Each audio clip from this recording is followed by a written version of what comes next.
Too funny. Too Just funny. deal with this. What is going on? And then I asked for help. And he says, "Oh yes, but I don't have time right now. I There will it gonna is. try to fix it." Oh, There it okay. is. There it is. There it is. There it is. Why does Erica make me laugh with joy today? Got some naughtiness, some amusement, some funniness going on. Were you watching comedy shows or something? What's going? Look No, at that! Look at that no. naughty look, Beena. I Oh, was just trying. I was trying to like join quietly and not interrupt Beena because it sounded like she was in the middle of the story. oh no, she's just talking about. I was just saying. Going through all the birthday wishes on my thing. Yeah. The very first person that I ever friended, just I just saw the wish there, but I don't really know them, and they're still friends with me after all these years, and I still don't really know them. So I thought this was very amusing. So Beena was just jabbering. I mean, sorry, talking, sharing. Ha, ha. Oh, I'm just teasing. I'm just teasing Beena. She was saying about her Facebook friend who's this hacker who caused all sorts of magical oh trouble. no. Yeah, but Yes, I'm being serious though. He caused all sorts of magical trouble because through him she absolutely. connected to Alan, and Alan Okay. basically sort of brought her into the world of normal people, and Facebook all this stuff. So it was you in the. It's been coming twice now. What's going on? I'm trying to because I Oh, cannot oh, see of course. anyone there, so I'm trying to. Maybe I'll just keep my mouth shut there. Yes. Okay, I can see you guys at least. Venus out gallivanting, and the internet's not too wonderful over there. Oh, right. Okay, Have sorry. to mute one or the other, Bina. Well, you have to Isn't it turn off the still? audio. Muting alone is not enough, actually. Once you get the feedback. All right. So the important question is, how is Erica Jayne? um, hmm, I am good. I let's see, how am I today? I'm trying to remember what I wrote in my meditation journal this morning. Seems like forever ago. Mm, mm. Um, I'm good. I'm working on being present, releasing expectation, being connecting with peace. Like what kind of expectations, Erica Jayne? He asks very casually, as if this is no big deal. But Um, I mean, I guess expecting anything to be other than what it is. yeah, yeah, yeah. Wow, wow, wow, wow. I love those. That's a meta expect. That's a meta conception, right? Yeah, yeah. I mean, when you do that, I love those. I love those. They're so so so important. Hmm. Um, um, we were talking about the meta conception of something. Mm. How important this something is. In this, that we don't, if we can't imagine it, if we can't uh, conceive of it, we don't perceive it, right? Hmm. That story with supposedly the Native Americans standing on the beach and not being able to see the Right, ships, right? right. I don't know how accurate that is. It doesn't sound very real to me, but anyway. Uh, but I can see this in other instances where people don't perceive what they can't conceive. I Right, I certainly encounter this in my life in the in the abstract, where I'm acting altruistically or from attunement or nobility, and this is not in a person's world, and they become suspicious about my behavior. mm, Why are you being nice to me? What are you up to? And they get really suspicious and negative as well. So I've encountered it in that way. Therefore, though, when understanding that we can't conceive what we don't imagine, I say, but wait a second. What if I simply put this concept of something? I have no idea what it is, but it's a something that at least gives me a start to see a something and then work from there. mhm. Without that one meta conception of something, I miss a lot. Yes, potentially. So it's a very big deal. And this just saying to have this overall, just to not expect life to be the way it is. Like, in other words, the world doesn't work the way we think it does. Right. It's so powerful. It's so powerful. It's so powerful. So we start to be attentive and we look for those somethings, those little glitches in the program, right? Remember in Matrix, the little glitches, right? Yes. Yeah, I love those. I love those little glitches in the program. That's very cool. The other thing I was thinking about you a lot is with sleep. Yeah. Because for me too, sleep is something that I am definitely getting better at it. But sleep has become something which I have to very deliberately do. Whereas before, you get tired, you fall asleep. Okay, sometimes still. It was never a deliberate activity. It was just something that, okay, you go, you're tired, you sleep. You're sleepy, you're tired.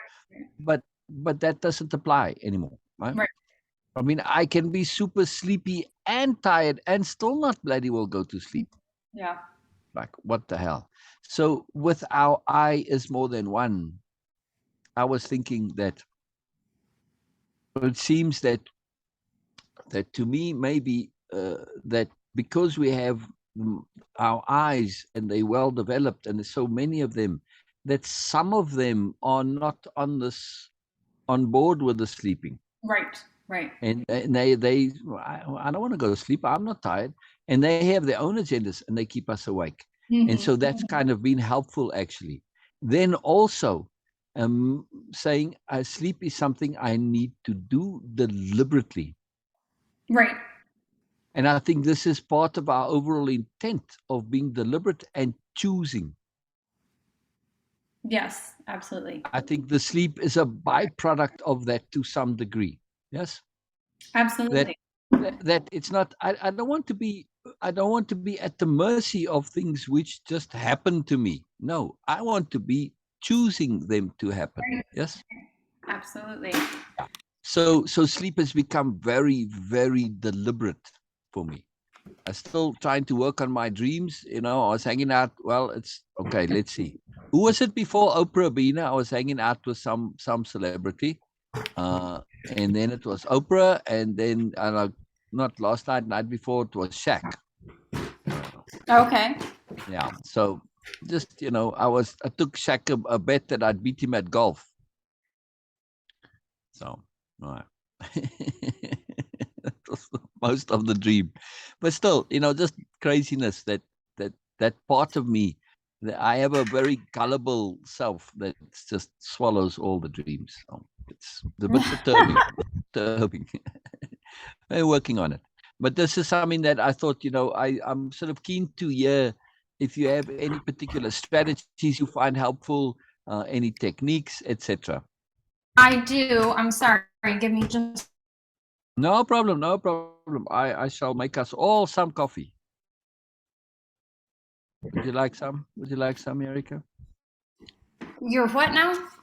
I say I'll make us all some coffee. That's assuming you want some. Sure. Yes. I'm sorry. I have to text somebody real quick. Very long story. We have a giant tree down in our yard. Oh, wow. And No problem. of course, there's enough to take it away right now. So I have to get all this coordinated. So give me just a few minutes. No problem. No problem. Always, never a problem.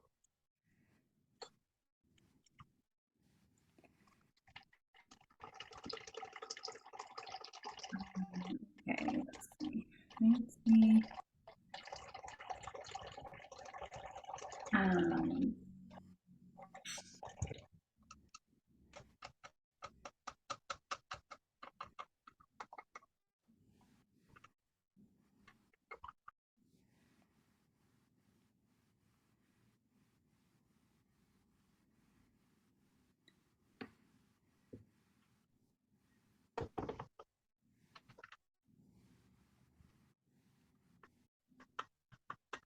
I was actually thinking about you also, Erika, particularly in connection to the birthday wishes.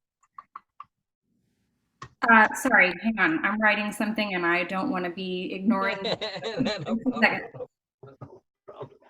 No problem. We are seeing focused concentration, Beena. Take a screenshot.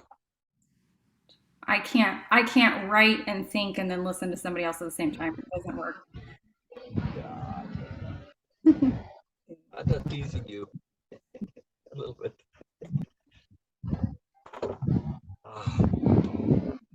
All right, there you go. There you go.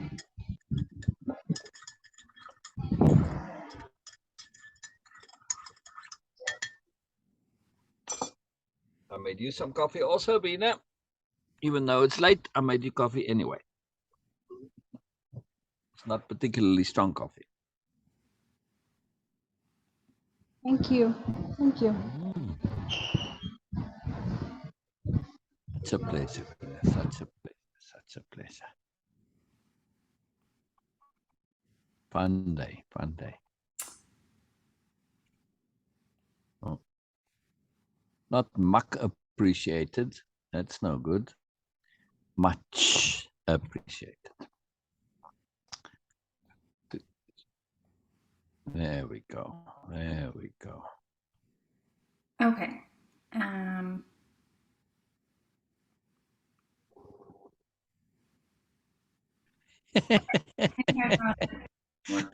so it had nothing to do with anything. Yeah, I just heard the truck, doing the exhaust braking, but it just sounded like this great, huge, big fart coming from the world because it was very far away.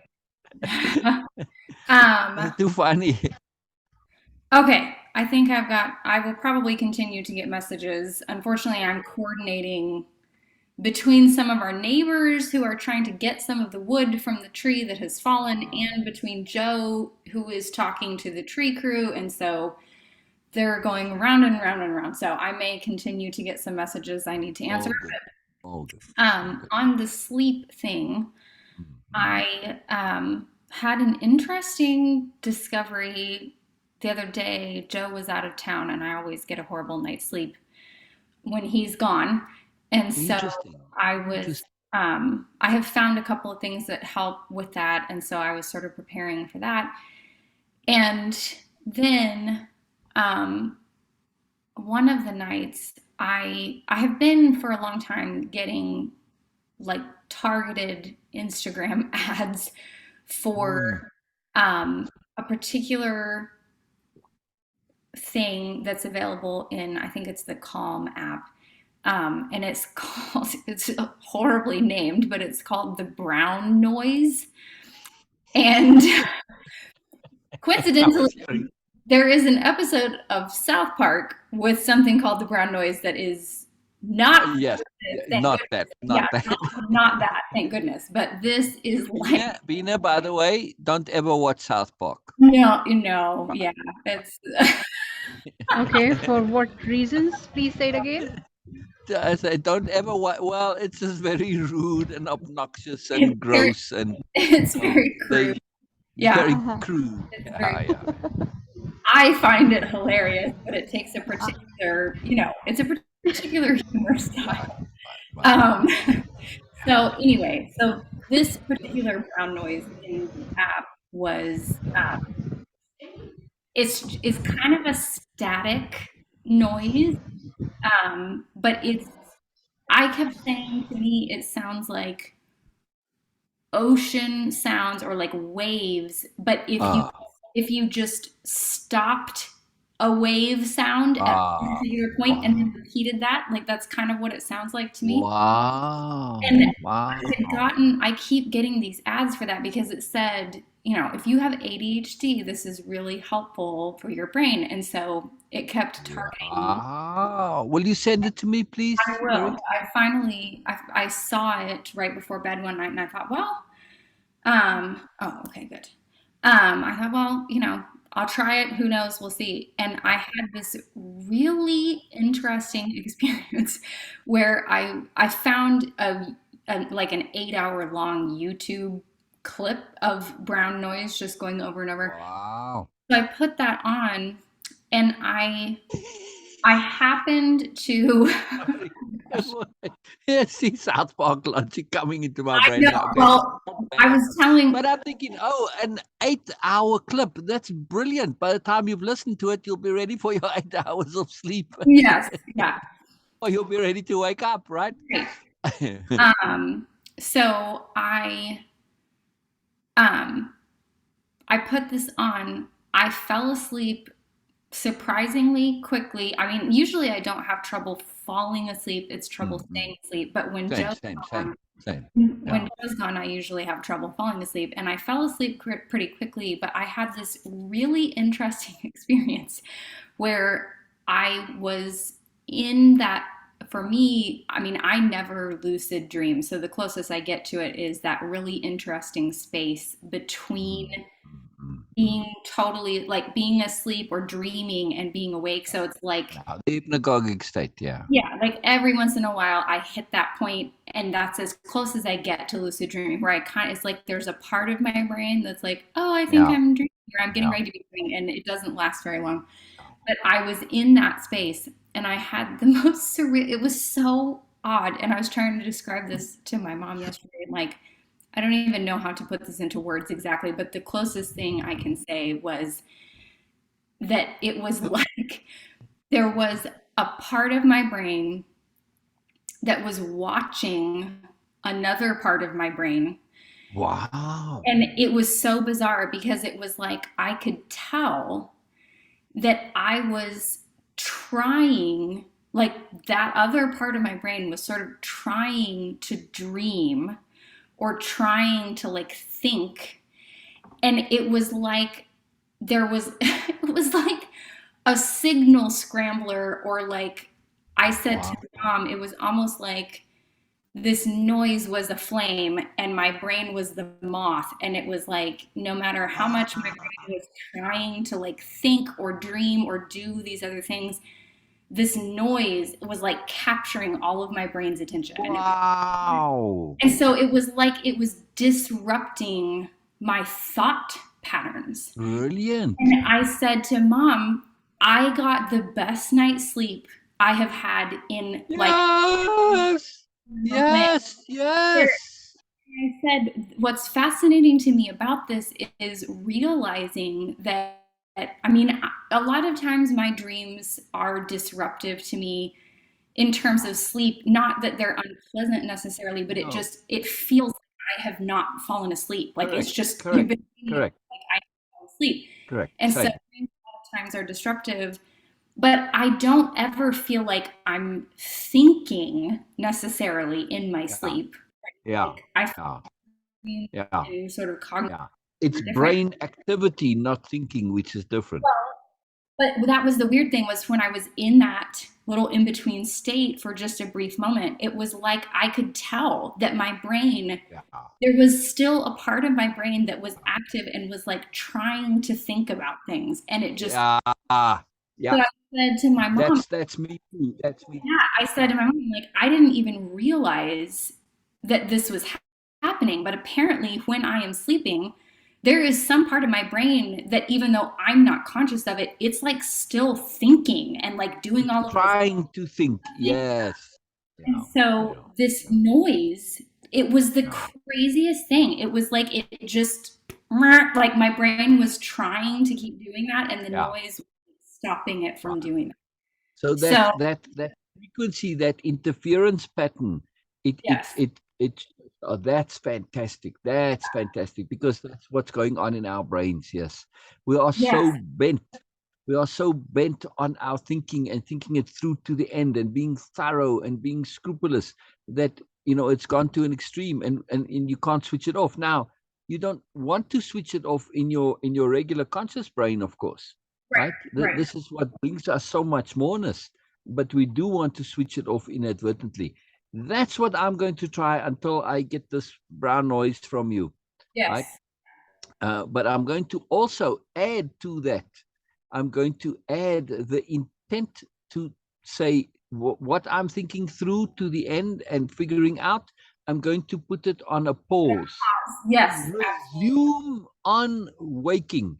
Yes. Because the reason I don't like to stop is because I have found in the past that if you go sleep, you don't tend to remember what you were thinking about, and it's all lost. So Yes. I'm going to set the intent, because I can continue and pick up. I have learned this skill to say, you know how to do this. It's not a problem. That's why interruptions are not an issue. Yes. They make no difference to me. I can pick up where I live. It's really not an issue. It doesn't bother me. It's like no problem. It doesn't matter. And I can do all sorts of other things in between and come back and carry on exactly where we left off. Right. And this even applies to friendships, for long over time. Doesn't matter. There's no disruption for me. So I want to apply that, set that specifically to say to my brain, to the inner bureaucrats, chill, don't worry. We're Right. not going to lose this. We'll just pick it up in the morning. But I want to be there when we continue. Right. Right. So please don't be doing this without me. Oh, I know what I'm copying the link to this noise before. Oh, wonderful, wonderful, wonderful. This is great news. I like droning sounds, like Yes. right, in various different ways. Like that's what I like to the music when I use that hymn. It has a similar thing. I try to find something of that nature, not a one tonal drone, but music that has that same feeling of movement. I try to find that for the Seeds of Goodness story, but it's quite difficult. Well, the interesting thing about this noise, and why, like I said, I've been getting ads for it for a long time, and I was kind of ignoring it because when you just listen when you're awake, it's really annoying. Like it sounds like static. And It's South Park, yeah. yeah, and I heard, I would hear these little clips of it in the ads, and I'm like, no, why would I want to fall asleep to that? That's awful. But I No. thought, okay, you know what? I'm just gonna give it a try. We'll see what happens. And holy cow, it works. It really, Yeah. Well, now, sorry, I know we want to get onto our things, but you now have stimulated my curiosity way too much. So, I'm just gonna screen share and well, prepare yourself. can you hear it? Yep. Can you hear it, Beena?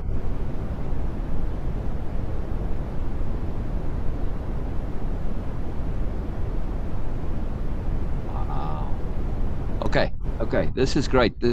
I'm not going to do too much because it doesn't bother me in waking, but I can see how if I were to tune into it too much, how it's going to be disruptive, because I actually feel it in my innards as an oddity, Yes. right there, just below the sternum on the upper part. So there I feel it as a bit of a disturbance in the force, but I can see how when you do tune into it, how when everything shuts down, it's going to be good. So it's not the sound itself that you are paying attention to, it is the effect of the sound. So this is very cool. This is very, very cool. Actually, let me hang on. Where was that? Oh, did I close that now? Dang it, I didn't mean to. No, I want to have that link in chat so I can open it on my phone when I go sleep and listen to it. Because I always have the phone near me in case people message me. Yes. Oh, what am I trying to do? Oh, yes. Oh, doesn't select all. Copy. Okay, so Beena, I'm going to send it to you so that I will have it also. Right? And then you'll have it too. Is that Okay. doing it? No. Okay. Oh, it did put the link. Okay.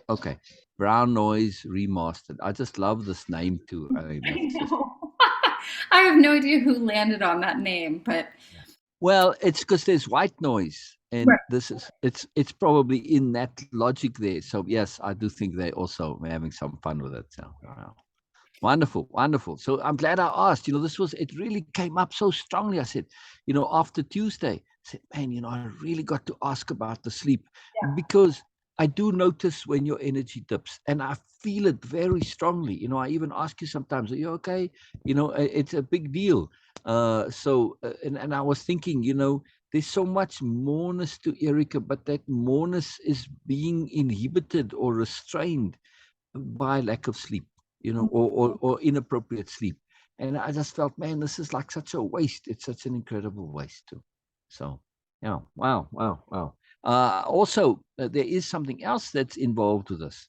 Over the years, I've learned how to manage my energy in number of ways.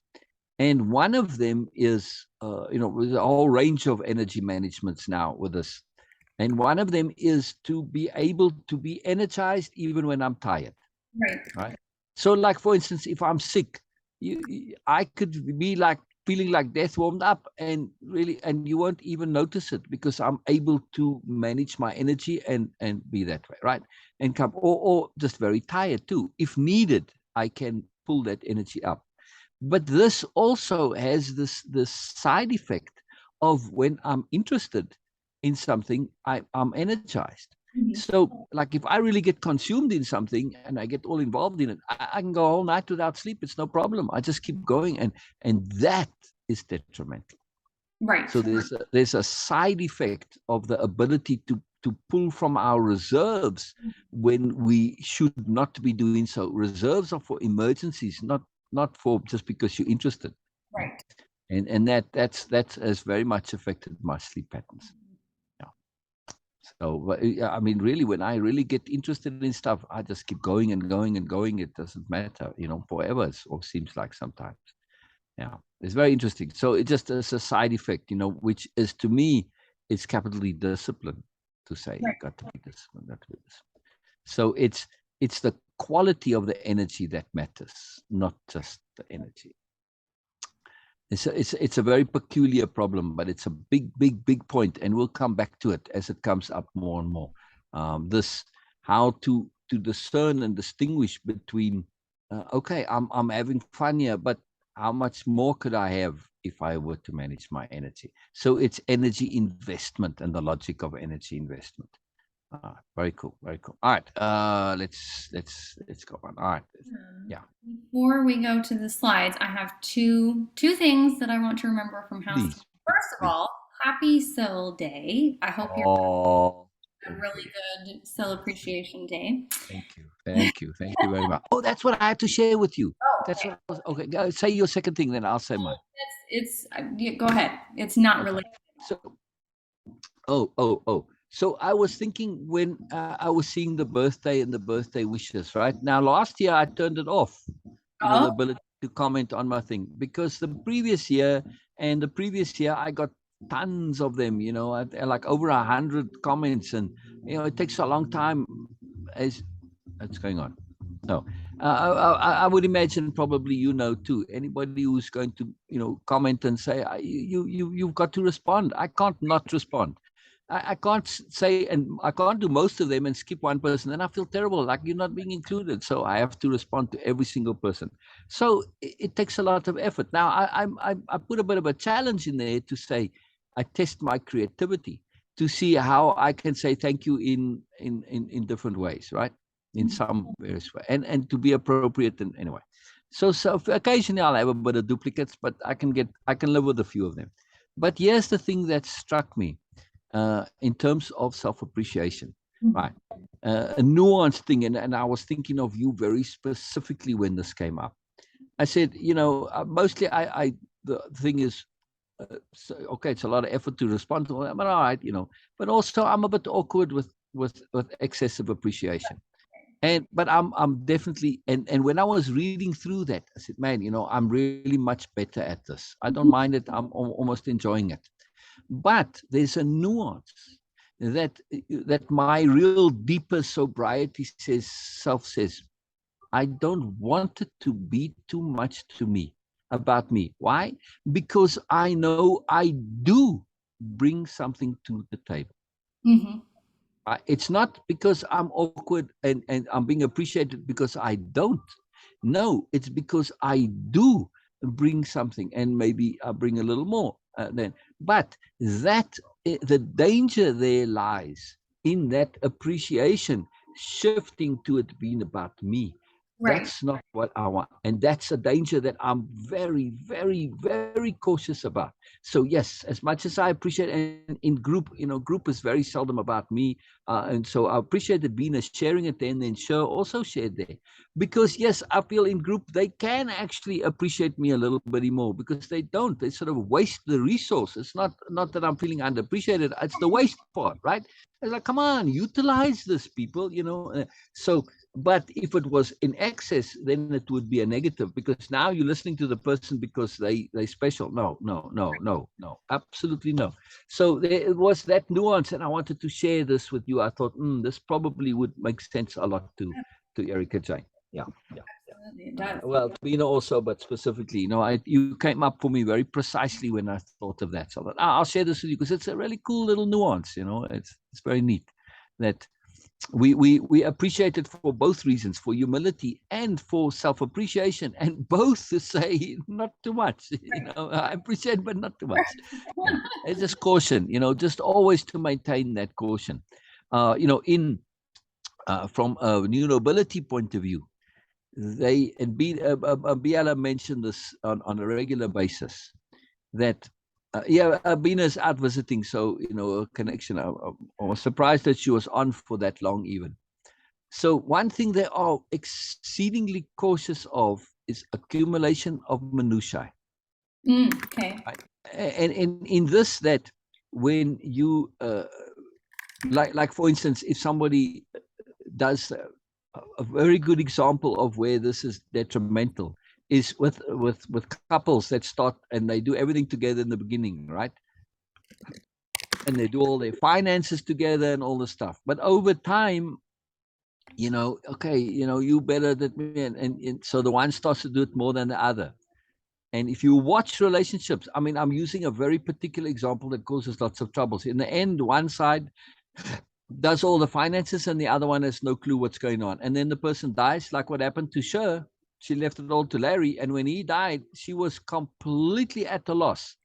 Right? Was clueless. I mean, not only was she clueless, but also he hadn't been taking care of the things. So she got really screwed by some things, like the insurance wasn't up to that, stuff like this. Right. So it was a mess. It was a very big mess. But I've seen this time and time again. So we have to be very, very careful when it comes to things like that. And especially when somebody does have a bit of expertise. Yes, if I leave it all to you, I end up not participating, not practicing, not living. So sometimes we have to go against what seems the logical thing to do. But you've got to say, no, I already know how to do it. You do it. You're the one who doesn't know. It's the very opposite logic, right? So it's very powerful. This is very powerful. It's just part of the same sort of overall thinking, to not let things develop just through habits and pattern, in other words. Very powerful, very powerful, very powerful. Where are we? Presentations by a new you. Here we go. Oh, and my other housekeeping point before I forget. Yes. I was going to say there's one more for me too. Oh, there is.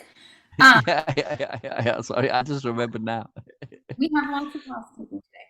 I wanted to see. Sorry, I'm making a giant mess over here. There we go. I keep dipping my elbow in this mess over here. Wow. Anyway, I wanted to see. Sorry, my brain is going in 1,000 directions today.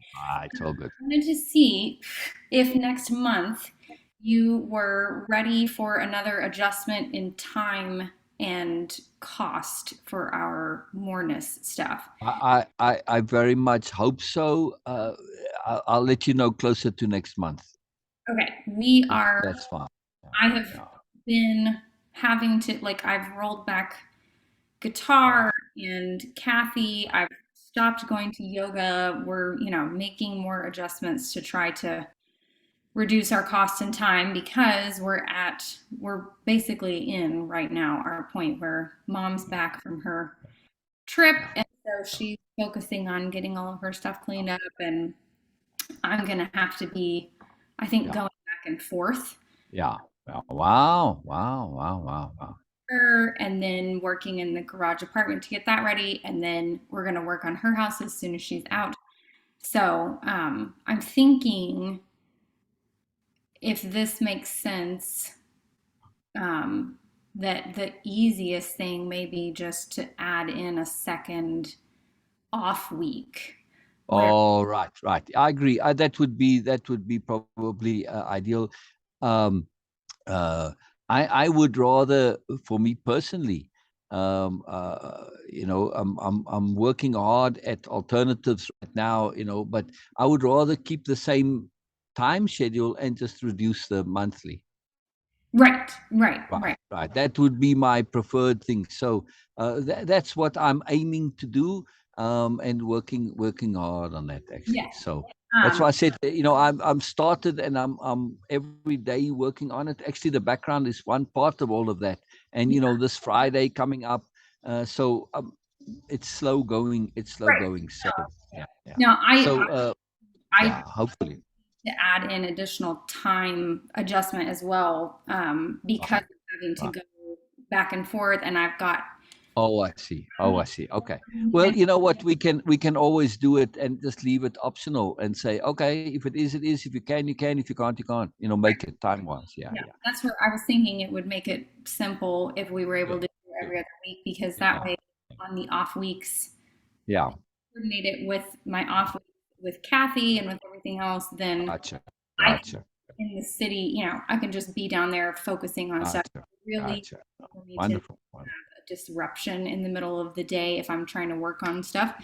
So I think that would be ideal for me. But Okay, okay. So I hope we can do next month. If not, then we'll just do in November. Yeah. okay, I will check with Joe and make sure he's Okay. really putting the pressure on to. Oh, okay. Okay. I don't want to have stress and pressure for you. So, okay, then, we'll just go with that and see Well, what. I mean, I'm totally up for Yeah. just checking back in as we get closer to October, but Okay. Okay. we have some pretty. I hear you. And I don't want you to be in any kind of pressure or stress or pressure situation. Yeah. It's important. Yeah. I find the way the universe works most peculiar Yes. in things. So, how stuff happens, it sort of puts you in, at least for me, it puts me in these really strange circumstances that are very leveraged circumstances, which is really peculiar. So Yes. that's why I say, it's a really day by day, every day mourners comes, and sooner or later things will change. Actually, today something did change, but I hope more. It's not in terms of reliability necessarily, which I don't have, and that's a little bit odd. So, all right, but yeah, tell Joe I'm really not unappreciative of this or unaware that this is Yes. important. Yes. It's Yeah. a big Well, deal, and I am super appreciative of everything. And also, it's such a joy what we do. I don't want to not do it. So but like I said, I'd be happy to get to a situation where we just come and do, and there's no money involved. This would be my ideal. So. right. But yeah, I mean, you need and Yes, and unfortunately, it is on that needs situation now. There were other times when I had more, but the universe, none of that more came my way, unfortunately, or very little of it ended up going one went elsewhere well, to and others. we're kind of So, in yeah, a situation where we've been sort of up and down, and we have been all of our costs, and with random weird things coming up and yeah, different things, yeah, yeah. we're in a space where for quite a while now we've been not bringing in enough to cover our monthly costs. And Gotcha. so we're trying to figure out, like we're talking about at this point, again, we're revisiting the concept of like downsizing the house. Oh, We can get to a more reasonable space where I have more flexibility to get yeah. back to my regular schedule of activities. So I Oh, completely good. understand. We're in the same Yeah, space as yeah, well. yeah. It's Yeah, it's really interesting to me how it works, but I do understand that it's also about leverage and energy and timing, and sometimes we just got to kind of hang in there, and okay, then it comes. Yeah. yes. Yeah, it's really interesting to me. Wow, red. Oh, it's your hand. Oh, Yeah, there's something goopy at the top of my computer. I don't know oh, what it is. oh. Was I seeing incense smoke? Yes. Oh, what kind of incense? I don't remember. I got a whole bunch of different ones, and so they're all just in a little package together, and I just Right. It's a long time since I've smelled incense mint. Yeah. I remember when incense became a thing, Mhm. right? Because this was all part of the 60s. I was telling Beena that I don't think a lot of people really realize how much our lives today, stuff we take for granted, which came specifically from the 60s, right? From the hippies and all that. Incense, meditation, yoga, all of that, it's normal stuff today. You don't think twice about it. But then it was a big deal. I mean, gosh, I remember meditation and how this was a drama, and oh my god, the devil is going to invade your brain, and all the stuff. Right. Yeah, too fascinating, because we're reading that thing with Nietzsche where he's talking about, well, and about the Apollonian and the Dionysian, specifically the Dionysian influence, which really he was 100 years ahead of the hippies. Right. The Right. same logic. The Dionysian logic is hippie logic, yeah. Or New Age, progressive, really. Yeah. All right, so let's go back to where was I? I had it up here. Oh, that's not it. Making space for release. I don't remember where we were actually. I don't think I wrote down a slide number either. Somewhere past page 30. I don't know if we're done. Did we move on? Did we do a lot of stuff? I know we did the magic overlap and additional space. Yes, we did this. I can't see, Well, by the did way. we do this ethically bound? You're not sharing your screen, so I don't know. Oh, dang magazine. Come on now. So, hang on. Let me unshare screen share. And screen share. And screen share again. And unsound share. It's soft for me, but the screen share uses the internal sound. Right. So it's much louder. Okay. Yeah, I don't think we did this one. I don't think so.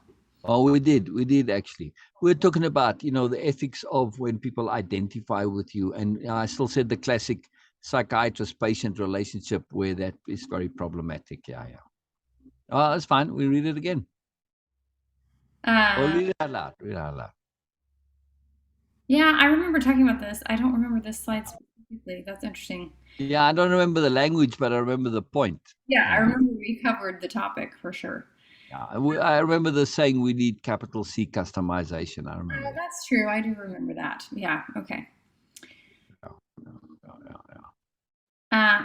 We did this one too. I remember that. Yeah. We did this also. Yeah. Oh, we didn't do this one. This is where we were. Okay. All right. Oh, are you reading? Oh, go ahead. Yeah. In your next interaction and or engagement, or think back. Oh, okay. In your next interaction and or engagement, or think back on past situations, pay attention to undue influence of any kind and from anyone. Share how this happened and what all was involved. Yeah. Okay. Undue influence of any kind from anyone. I don't think you've probably ever been much affected by undue influence, at least not for very long. I'm sure I did when I was a kid, but I'm not thinking of anything in the recent past where I feel like that was a major. Correct. But I mean, when we were a kid, influence is sort of part of being a kid. Right. And we don't think it's undue, right? So yeah, I can't think that you've ever shared where you were really strongly influenced by anybody. Yeah. Yeah, not in the recent past. Nothing's coming to mind. By the way, if we are feeling in ways that we don't mean to feel, yes, we practice mood management and energy management, but part of that is also practicing belief management. Right. Because typically at the root of our feelings are some kind of a belief. And if we aren't feeling what we want to feel, we aren't believing something that we necessarily I don't want to say don't want to believe, but really it's an inappropriate belief because it's leading to inappropriate feelings. But somehow we believe the belief is valid, right? Yeah, yeah. Anger is a good example. We believe in anger, but we don't like the effects of it. But we still believe in being angry as a belief, part of our belief system. Yeah. It's really interesting how there's that break between belief and consequence. Yeah. So it's really, really powerful to examine what's the root belief that gives rise to these feelings. Yeah. Because it's hard to do that. We could just say, well, why don't I just check all my beliefs? I do on a regular basis, but I'm not always aware of them until such time as I experience some kind of a feeling. And I say, where does this come? Then I have the ability to examine the belief. Yes. Right. Yeah. So it's very useful. Very useful. Yeah. Yeah. Look around at how much there's a belief and assumption of similarity. Oh, a belief in and an assumption of. Yeah. This is amazing to me when we look around at life in general, how people just assume that others are similar to them. Right. Yeah. Oh, you must be so upset. Why must I be? And no, I'm not at all. Right. It doesn't make any difference to me. It doesn't bother me in the least. But it does to you, obviously. But they just expect you to be the same. Yeah. Yeah. So how much is this actually true in your experience? From your nodding to my previous statement, not very much, yes? Well, I mean, I think I certainly notice just from a brain, typical brain perspective, I think that's a big part of how our brains work is they highlight similarity. If we're sort of drawn to that, we can ignore many things about another person's experience and narrow in on the one or two things that they may share that are similar to us and go, oh, that's really important because that's like, Right. and I notice that happening Yeah. all the time. Yeah. I mean, it's just a big part of our experience. But certainly I don't have like a belief that everybody is having the exact same experience or, This is more not about you believing that, but about noticing how others believe that. Right. Yeah, they assume that if you have one or two things that, or a couple more things that coincide and connect that are the same, oh, suddenly we're the same. Right? That myth of favorites, for instance. Right. Yeah, it's incredible how that is such an influential myth. Yeah. Yeah. I mean, do you actually know two people who are the same in everything inside? I know a lot of people who are the same on the outside, but not inside. No. Yeah. I noticed this when I was a kid with the community that I was in.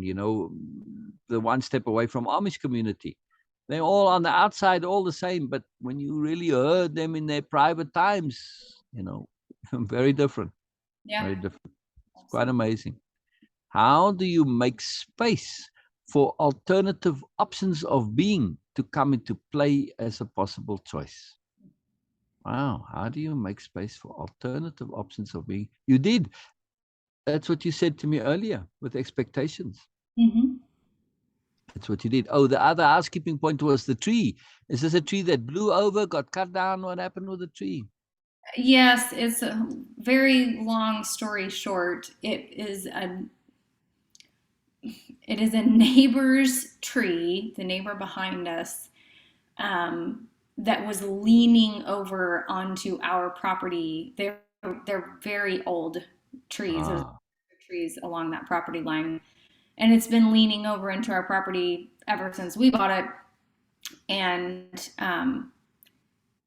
I think it looks like part of the base of it had been rotten on the inside. You couldn't tell from the outside, but part of it was rotten on the inside.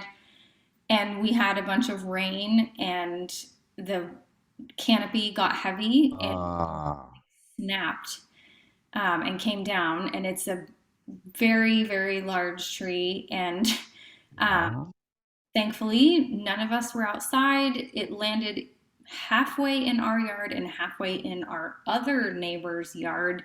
Wow. The other neighbor that's the house where no one lives there and there's Right. stuff going on. So nobody was out there. It landed partially in their pool, but no one was in the pool, thankfully. And it landed like right on the fence between our two properties, and it completely demolished the fence. But it didn't Imagine. really take out anything else. It didn't take out any other trees. It didn't take out the chicken. Wow. So it actually collapsed with minimal damage. It did. It did. So that was Wow. good. But it's been a whole rigmarole getting the I tree. imagine. Yeah. It's So I'm hoping that, with the neighbors who aren't there, you guys are gonna just chop the tree off right on the property line and well, leave their tree in their it yard. it's been like I said, it's a very long story. Okay, It has never mind. been ongoing for like 2 weeks at this point, and it's still there, and the tree people are finally coming to get it. But it took out power lines when it came down. Wow. It was right on top of the power lines, and it took out the power to the neighbor that doesn't live there. Oh, House. We called the power company.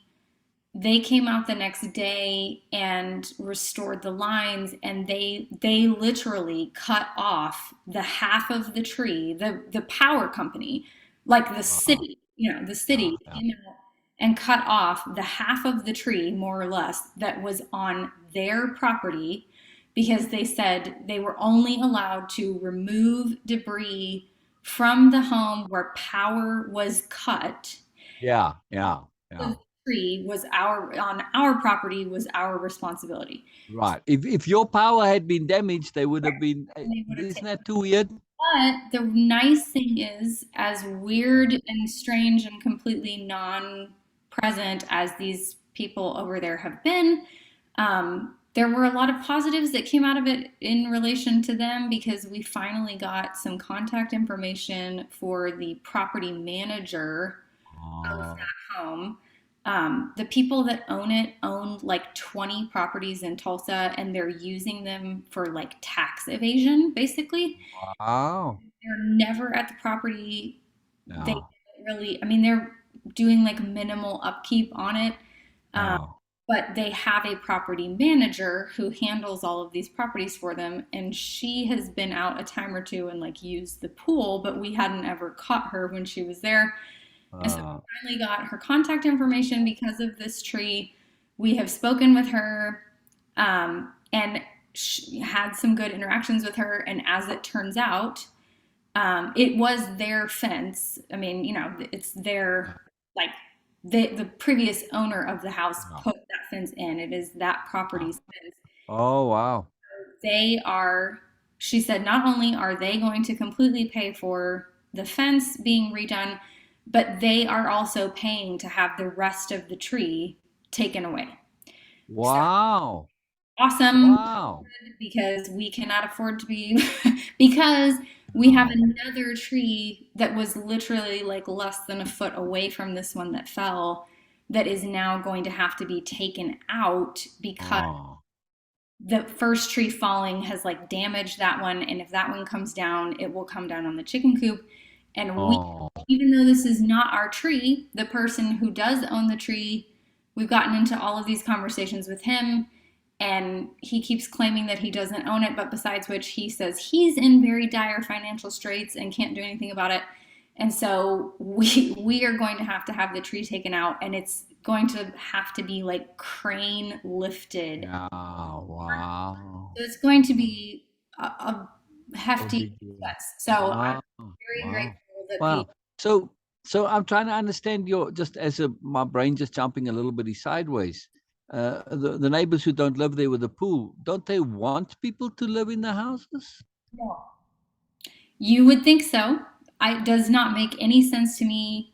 The only thing I can think of is that they just don't want to draw attention to themselves because they're No, not above board. yeah, yeah. Um, but they have claimed, so some of our other neighbors spoke with, none of this situation makes any sense. So the property manager that we spoke with is a woman.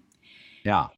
Our neighbors across the street that are sort of diagonal to this property caught a person that was over at the property one time, and they ran over and said, "Hey, do you live here? Like, are you somebody that we can contact if we need to get a hold of somebody about the house? And it was a man, and he said he was the property manager, and Oh, that he told them that the property was being used as a um,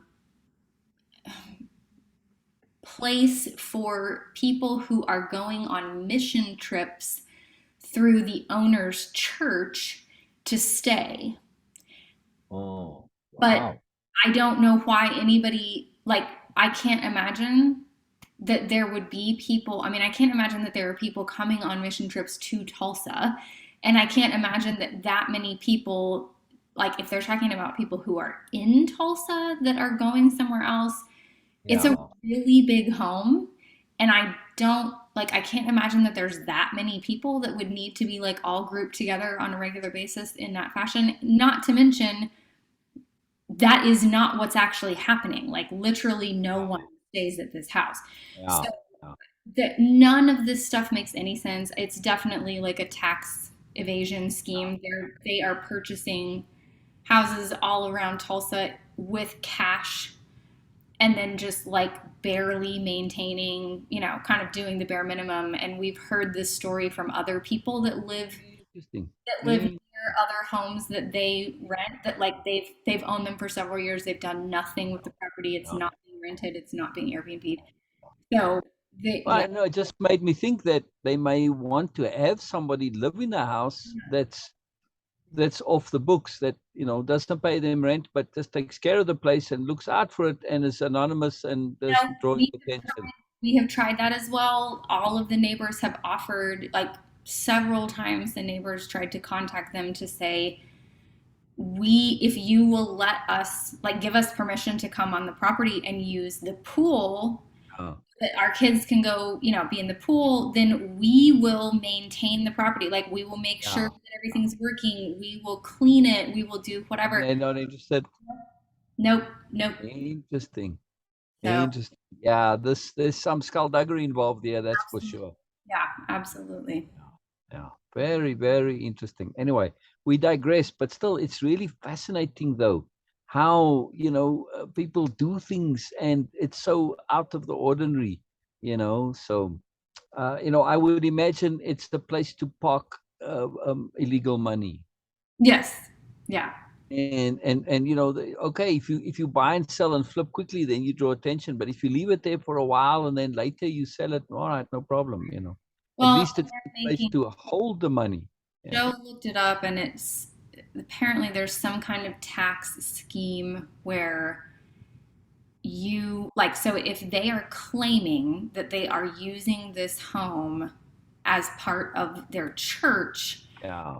then they get, I mean, basically they can pay less tax on the money that they have put into this home than they would under normal circumstances. So it's really just, I mean, they're not even looking to like generate income through the home. They're just using this as a way to save, like to not pay taxes, basically. Which to me is it's really backward logic. It is. You probably what you save on taxes can't be more or than what you're going to get for rental of the place. Right. Like, but it's attention. They're avoiding attention because it's how you got to buy the property in the first place. That's the issue. Yep. Yeah, the two of them own a juicery and bar downtown, and I can promise you that that is not No. that's not bringing in millions and millions of dollars for them to be putting into buying homes. Yeah. So So we've which leaves you some other options. So yeah. Very interesting. interesting. One of our neighbors on the street, who is like the Mrs. Kravitz of the street, she said not long after they bought the place, she said she's one of those people that like knows everybody and has a connection with every single person ever. And she said, "Oh, I asked around about these people," and she told us way back then they have bought up all of these properties and then they don't do anything with them. And she said there's all these interesting rumors around town of how they have made their money, and they range from the mafia to like mega church money to, there were like all of these different Drugs and everything. Yeah. rumors of how they were making their money. So they're an interesting crew. But There's a HBO or Showtime series about this accountant who, gets into the old drug and he starts doing the account. And they're in Missouri on the waterfront there. I Mhm. forget, and that's the name of the show, right? You know what, that whole long lake things, what is it called? You know what I'm talking about? All the interconnected lakes, the waterways, the water where people live on the edge of the lakes. It's got a particular name. I don't know. Yeah, it's the longest coastline in America, or Oh, waterline. Right, because it's so go all over the show. Anyway, that's the name of the show. But now you see them in the beginning, he just does the books, and then he gets involved with the actual drugs and all this and laundering the money, and then they have to get the casino and property and all of the same logic to it. So that's yeah. not that's not the movie with Ben Affleck in it, is it? Isn't that? No, this is it's a TV series. It's been going for quite a few seasons. Yeah, yeah. um, it's well done because you get to see the inside of this logic, where ordinary people are now sort of got to be criminals, and now they have to make stuff work, and all the work and effort that goes into this extra money. It's like, Yeah. really, seriously? Yeah, yeah. That's not. Is that the Jason Bateman show? Yes, Jason Baseman, that's him, that series. Yes, Called? That's not Fairbanks. Jason Bateman. What is that called? something with the M. Ozark. Ozarks. I don't know where I'm getting. Emma's Museum. That's it. The Ozarks. That's what that whole lake system is called, isn't it? Isn't it Yeah. called the Ozarks? We Yeah. watched the first. I thought the Ozarks were mountains, but anyway, we They watched. are. They are also mountains. Yes. We Yeah. watched the first like season or two, and it just got to be so like over the top dramatic that Yeah. no, I can't watch this anymore. Yeah. I mean, that's just when they have a popular series, and are you just milking it? Yes. Yeah. Yeah. Yeah. Yeah. We explore ourselves more by exploring others. I just love this. I think this is so profound in what we do. Yes. Yes. All right. Beside extra options, we also make space for. Right. So beside making space for extra options, we're also making space for exploration. We deliberately make space for exploration, which is what you said this morning. Yes. First thing. Yes, absolutely. Right. Inviting another, especially a client, to jointly explore with us to get into that spirit and mindset of exploration opens them to an appropriate, much needed mindset. And of course, this applies to ourselves, where we are the client, right? Which is exactly what you did. This is too potent, that exploration. It's very potent. A critical aspect of making space is also what it releases another from. So we have that inversion logic. It's very important to me, I find, to see the not, to look at the not, to get to the is. Yeah. Right. For Right. instance, in the case of a client, when we invite them into a space of trust, we release them from doubt and anxiety. It's such a simple thing, but it's huge, right? If you get into a space of trust and comfort, you're now getting out of a space of doubt and anxiety. When we invite them into our emphasized appreciative space, we release them from isolation and feelings of unworthiness. When we invite them into our emphasized appreciative space, we release them from isolation and feelings of unworthiness.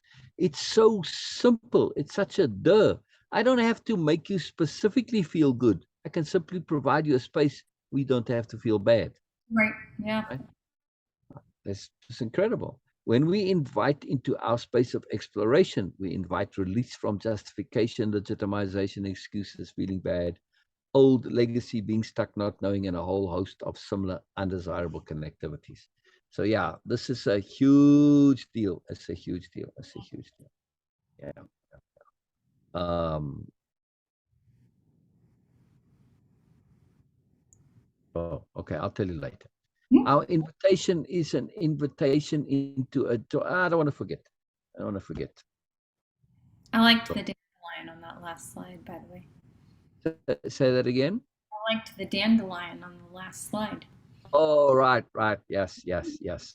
My background is part of looking at alternative income sources, by the way. Yes. I'm using the, computer generated art, and I'm putting this up on Saatchi and all this. So that's what I was showing you the other day. I think I mentioned it already, Yep. but I'm trying to create, and I've got tons of art to share with you at some point, by the way. But I'm particularly looking for a very particular mood and style, this abstractness that is is very soothing and at ease, and that's what the jump was in my brain, was these are make space art, right? Mm-hmm. So which is very different. You see, most art, it basically sort of engages your brain. Mm-hmm. I'm looking to create art that does not engage your brain, that allows your brain to be at peace and at ease, and gives you a bit of a break from the brain engagement. I'm very specifically looking to do that. So this is one. Every time, as I make them, it takes quite a bit of doing to get to have them. A lot of iterations and curation involved, but also to actually make the images and size them, and to put them up on such is like, wow, I have to actually make each image in like 7 different configurations of the pixels and all that. It's a big rigmarole, but anyway. So I just thought that is um, something, and if you know somebody who is part of corporate, and these are also in terms of their art. Corporate spends a lot of money on art, and they look for art that doesn't push an image. In other words, right? Right. They want very neutral art that also is sophisticated. This kind of thing that you can put it up and nobody can say, "Oh, you whatever." So, Yeah. yeah. So I just staying to mention it out there. Just jumped in my mind from this making space. Yeah. Making space. Can you see the pink in the image, by the way? Not really. There's sort of a hint of an orangey pink up at the top, but it's not super. It's kind of small for me. So Yeah, hold on 1 second. Just while we're about it, I just wanted to share. It's kind of cool to see. So, my screen sharing? No, I stopped screen sharing. All right. We'll see in a moment. Where to go? Where to go? Oh, here we go. So this is, my version of Procreate. And I think this was the last one, but I don't want it in that.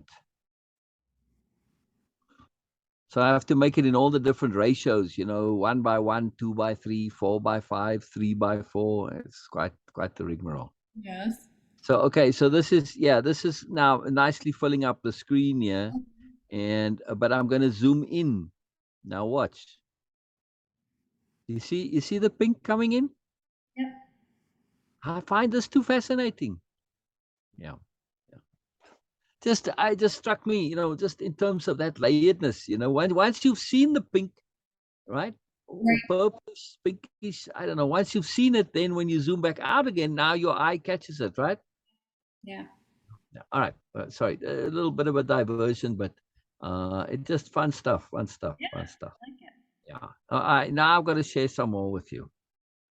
Sorry, I can't just do such a little and then not share them more. Well, I you don't told know. me quite a But few the other day. We were going through your. we did. But I want to show you a couple more. I just want to get your. Oh no, not all Zoom. I just want to get some other different ones that I want to show you. You'll see what I mean in a moment. Where am I going? Where am I going? Where am I? I know. I don't want to take our time, but you'll see. It'll be quick. It'll be quick. It'll be quick. Good. I like to test my perceptions with those whose perceptions I trust. It's not about hearing similarity. It's just getting um, um, um, input. Yeah. Right. So I did share some. Yeah. but I want to share a particular series. And here we go. Oh, here we go. The faces. Mm. Yeah, which is a different series, and I won't list these right now yet. But I wanted to share where we are. Okay, so here's some more of that same type of series. Like this non-energy art. Space art. In other words, that makes space. But I did want to share some of the faces with you. Which way am I going now? Yeah, yeah. I was going to go really quick because I like these. I don't know. How do they connect and grab you? I Uh, thought this one was really cool. so the first thing that comes up in my mind is like dolls, and I've always thought dolls are really creepy, but Yes. mine is Yes. association. I mean, they're interesting. It does give me the creeps a little bit, but they're Yeah. Yeah. definitely Yeah. Now, surrealism is very popular. The abstract art, and then surrealism. And, older styles not so much. So this would go in there. But this it took a lot of doing to get these. But yeah, some of them are very decidedly creepy yes. and a little weird. But others like this, it's kind of alien but intriguing that we see otherness. And Mhm. what you are making space for us to step outside of our expectations. This is what I find really powerful. So now, of course, I'm not going to use all of these, but like this too. So part of the art, by the way, is the description for the art, Right. which is now you're bringing that philosophy and you're bringing a perception and you're bringing a frame of perception. And this is a big part of it. It's not just the picture; it's also the otherness. Bringing those alternative perceptions into Right. play. So yeah. So anyway, a lot there. I just thought I wanted to share with you that in terms of otherness and how it works. So Yeah. yeah, it's very interesting. Yeah, it's different. Just to shift our brain so we're not always in the same space that we're at. Yeah. Yeah. Yeah.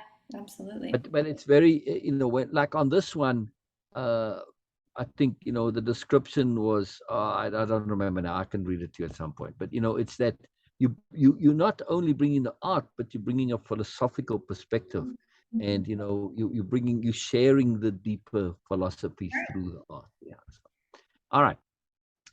Our invitation is an invitation into joint exploration. Is that not what we do on Zoom? Yeah. Absolutely. It's important because today everyone is much more aware of what's involved. Most know some jargon or terms and have some idea of what's going on inside them. Another major reason why telling is even more ineffective than it was. The client or another knows without fully knowing and is coming to us for assistance, even though they might say help. Assist is what they usually really mean.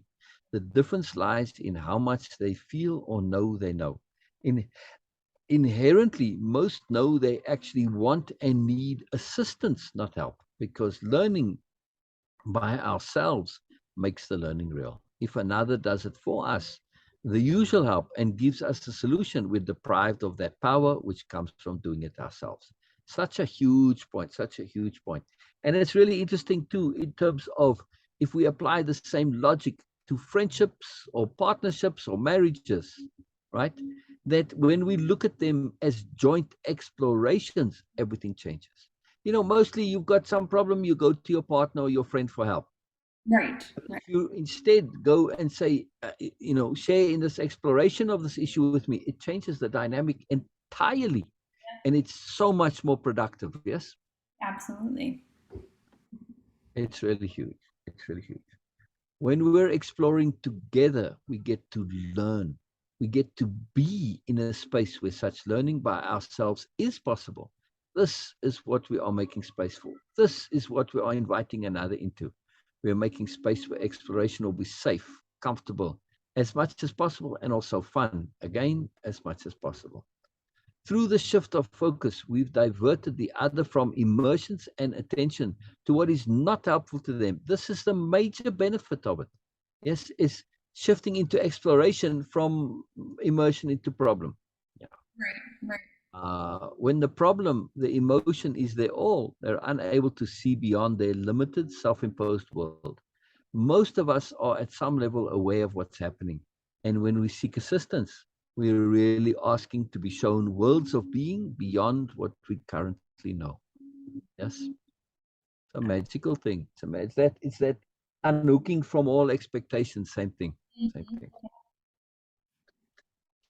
So my monitor died yesterday, by the way.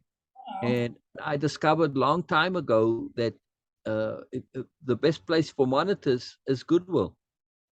Oh, interesting. For whatever reason. Right now, you can go to Goodwill and look for other things, and yes, they cheaper and all this. It's used, but still, they're not like substantially. But monitors, for whatever reason, are unreasonably inexpensive. So I picked up a 32-inch. It's a TV, but you can use today's TVs. All the TVs you can use a monitor. So I got a 32-inch screen for $25. No way. That's amazing. Yes, way. My previous one was a 22-inch or 21-inch, and I bought it for $4. Wow. That's amazing. It's too ridiculous. It's too ridiculous. I don't know why. And it's like, all right, you'd think, some if the old 15-inch monitor, I can still understand. But, this is like, it's 2018 model. It's not even old. Right. It's too crazy. And nothing wrong with it. It's perfect. So I don't know. Anyway, I just been staring at this big monitor, and it just struck me now. Yeah. When we're stuck, have a problem, don't know, the issue is always unawareness of what we need to know. That's the big issue, unawareness. Yes. And how can we be aware of what we are unaware of? Mm-hmm. That's the big challenge for us, right? How can I imagine what is outside of my imagination, making space for it, making space for exploration, putting that something in there, unhooking from expectations. These are all mechanisms for being aware of what we're unaware of. One ridiculously potent mechanism is to pay attention to context. Mm-hmm. Because things inside the bubble always make sense. But understand the bubble, understand the problem. Understand the bubble, understand the awareness. So that's really look at the contextual bubble. Yeah, very, very powerful. The problem, the big, major, huge problem is that most in the helping industry believe they know what the needed new awareness is. They always want to tell you, right? We've got all the answers. A massive presumption. It's simply a belief, not an actuality. The client or another, they are the only ones who in the end can know. Yes? Absolutely. Now, I find this really useful for us because of the ADHD factor involved. We have ourselves, our aspects tend to be a bit more developed than most. Right. Yes, our various aspects. So when we apply this to our inner aspects, where they are now, and you get one trying to help the other, one trying to coach the other, one trying to tell the other, you have that mess because the aspects tend to default to societal norms, uh, right, when they don't know. So we have to sort of educate them to step outside of that. And when we get them to say, oh, let's explore together, now they start to have that the whole being greater than the sum of the parts, right? You get that magic happening. Very powerful. Our exploration invitation implies we're going to venture into new awarenesses, new options, choices, possibilities. We're doing so safely with someone at our side, someone to help clear the bushes and foliage of perception, clutter, and mess. Very nice analogy there, so. But this is useful for our internal aspects because instead of them jealously guarding their worlds and essentially not interacting because of that, like you said, with ego, whatever's outside of ego is a threat. Right. Or if it's not a threat, it's something they don't have, and therefore it's stressful. Right. It's incredible. I mean, ego was such a no-win situation. It's incredible. But when ego starts to understand, hey, you start collaborating, you get what you want, and exploring together. It's a big shift for ego. And I think of the African wild dogs, right? Yeah, you've got the most successful predators, and they don't have that system, and they have a different logic. So what I'm trying to say is that even though they're still predators, they've learned a different logic, and I do believe that the other, like lions and hyenas, they probably could learn this too. Right. And I think nature probably says, well, if the lions learned to cooperate the way that the dogs did, that would be a mess. They would wipe out all the deer. Right. Right. They'd be too successful. Because when you look at the wild dogs, their hunting is very inhibited by both the hyenas and the lions, who will come and steal their kills, or where they're around, they can't compete with them directly or fight them. So they basically get pushed aside from it. It's an inhibiting factor on their hunting, which is really fascinating, which is very, very interesting. So it makes one wonder, what would happen if predators become too successful? Do they kill themselves? Right. Right. Wow. Very interesting. Yeah. All right. To make space, do you need to be aware of what's involved in terms of what you're making space for? Ah, write a story or share a detailed example of what exactly goes on inside someone, yourself if possible, who is receiving space. What kind of space in the example? To make space, do you need to be aware of what's involved in terms of what you're making space for? On that first question, I would say no, not necessarily, although it might be handy. Right. I can make space for something like, for instance, new imagination. Right. It's a very abstract, or with your expectations. You have no idea what you're making space for, but you're making space for it, right? Absolutely. I agree. This actually goes with making space when it comes to time. Mm-hmm. If you were to clear an hour in your day and you say, no idea what I'm going to do in this hour, what would happen? I don't know. Try it. Yeah, absolutely. I mean, I do. Especially you that's so busy. If I you say, I yeah, do do that for sure, but I really never know what what's going to come. exactly, because you're making space for exploration. You're making space for the unknown, for moreness. Yeah, yeah, very cool. Write a story or share a detailed example of what exactly goes on inside someone, yourself if possible, who is receiving space. What kind of space in the example? That's a difficult story to share. When space has been made for you, what happens? What I'm aiming at here is really for somebody to share from a client perspective, from a receiving perspective, even friends, partner, whatever, so that the more you are in that space, the easier it is for you to make it, because you understand it from the inside. Right. Yeah. That's the idea here. How do we surpass the necessity of holding all this detailed information about making space in our minds all at once? What one thought, awareness, and space making intent can we hold which will allow us to innately and automatically make the needed and necessary space in any particular situation as needed? I have no idea what I had in mind here, but what would you say that is? I need to read the first part again to Oh, make please, yeah. this is a necessity of holding all this detailed information about making space in our minds all at once. Okay, what one thought, awareness, and space making intent can we hold, which will allow us to innately and automatically make the needed and necessary space? Okay, so how do we get out of memory, basically, feeling Yeah, like, so what's the capstone of making space, in other words? right? The fractal. One thought, awareness, and space making intent can we hold, which allows us to innately. I guess the first thing that's coming to mind is sort of there's always more concept. Yeah, yeah, yeah, yeah, yeah. And just the actual words make space. That's all we need to really remember. Once you understand the concept of what's involved, you just have to have. That's all you got to remember is making space, right? Yeah. It's all contained. It's kind of self-explanatory in a way. Yeah.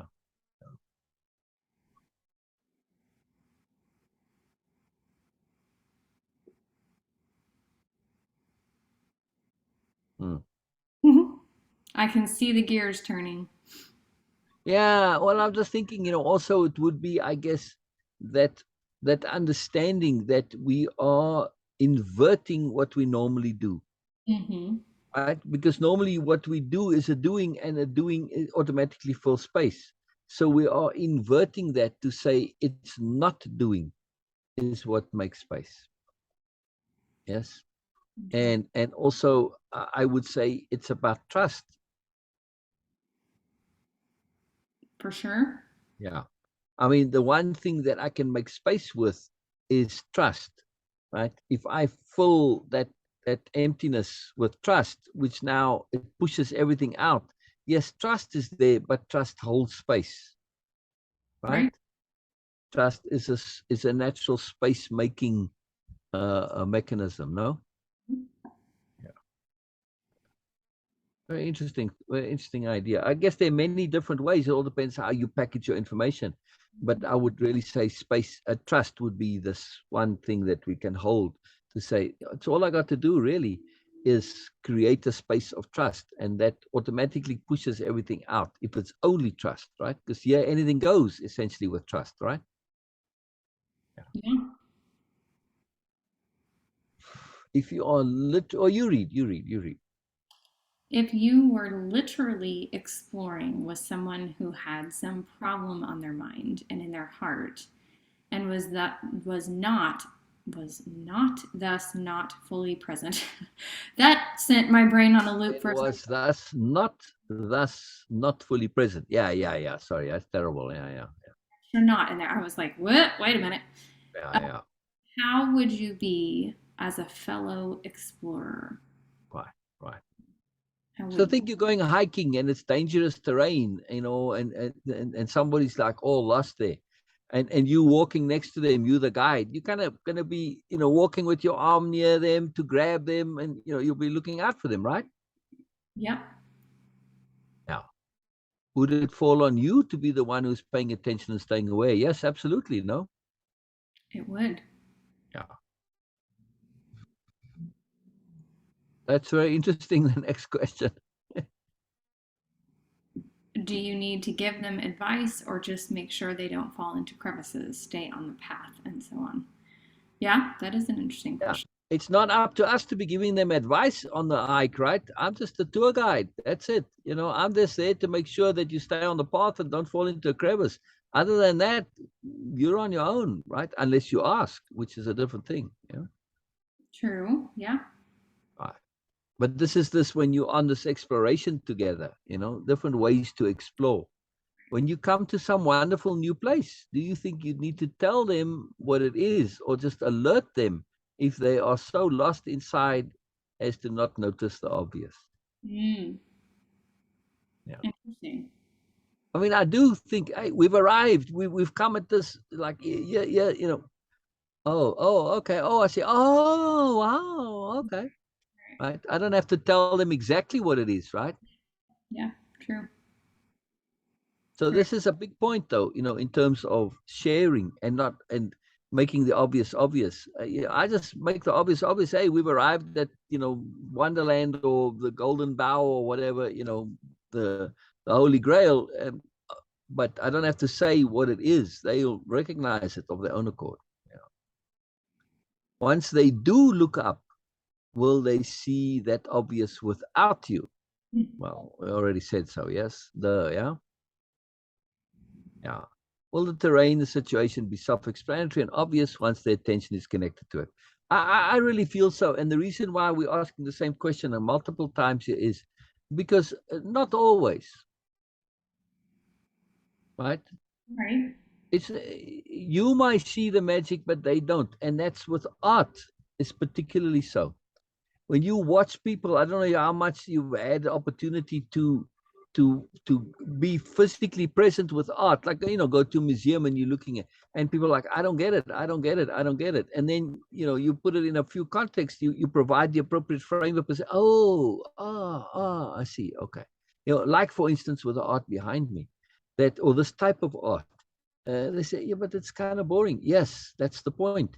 Because it doesn't force your brain to think about it. It's not drawing you in. And beside which, it's not forcing you into any particular stance, perception, mood, modality, ideology, etc. So it frees you from that. And in that freedom, you get relief from your energy drainage and stuff combobulations inside your head. Yeah. So, that sort of making the obvious obvious, it's not always obvious to people, right? You have to spell out the magic sometimes, and then you see it. Yeah. If you keep making things fun and safe, will you make space for them to deal with what they're dealing with and see the obvious when needed? I have no idea what I'm saying there. Can you read it, please, Erica? If you keep making things fun and safe, will you make space for them to deal with what they're dealing with and see the obvious when needed? I think so. I think it's kind of a duh question, no? Yeah. Yeah. Yeah. When things are fun and safe, we get there. We get there, because they do want to deal with their stuff. They just need the appropriate space in order to do it. So when you provide that space, they already have the intent to come to resolution, right? They're just not able to usually. They're just distracted. Will you read, please, Erica? Something inexplicable happens. Somehow, suddenly, we end up on paths heretofore unseen, heretofore unimagined. If we allow ourselves, if we let loose and run down these paths, eagerly exploring where they might lead, what they reveal, what they connect us to, what they show us, we dance with wonder. More comes, and more comes from more, and soon we overflow. Wow. Wow. Wow. Wow. Wow. Do you feel this? I do. Yeah. Yeah, I do. I see this all the time. I feel this all the time. Now my huge screen is quite cool. It's so funny. It's 32 inches. It's in the small space. Oh, that's not what I was trying to do. So dang it. I clicked on the wrong thing. Now, I was trying to take the thing off. Oh no, that's not what I want either. Oh man. Come on now. There we go. Um, it's a relatively small space. I mean, let's see, the TV is 32 inches. It means the table that it's on is probably 40 inches. Where were we? Yeah, somewhere. Yeah, I think so. But that was such a nice slide to see it big. Yeah. I wanted to see it full screen, which is what I was trying to do, but then I clicked the wrong thing and then I made a whole mess. Yeah. Whoops, didn't we pass it? I think we passed it. I think so. Yeah. Oh, it didn't load the art for me yet. I was trying to click on this button and instead I clicked on refresh the page, to get this fullness of all the trees and the art and I don't know, but now I'm gonna hear my voice, you see. True. Yeah, there we go. All right. So here we come to a sophisticated understanding and knowing, which is most people contain the answers to what they know already within them somewhere. True. Yeah. This to me is a really magical thing. They know this on some deep level. All they really need is the opportunity to muddle around, to explore, to wade through the mess and clutter they currently experience. And this is square circle, the profoundness of square circle psychology. Right? You remember that story? Yes. What really intrigued me before I share the story again, or not share the story again, but the point I want to make is that how the psychologists missed that story. Yeah. Because here you've got somebody who came to believe in something that doesn't exist. Right. Right. And then they, in the post-hypnotic suggestion, they were asked to draw it.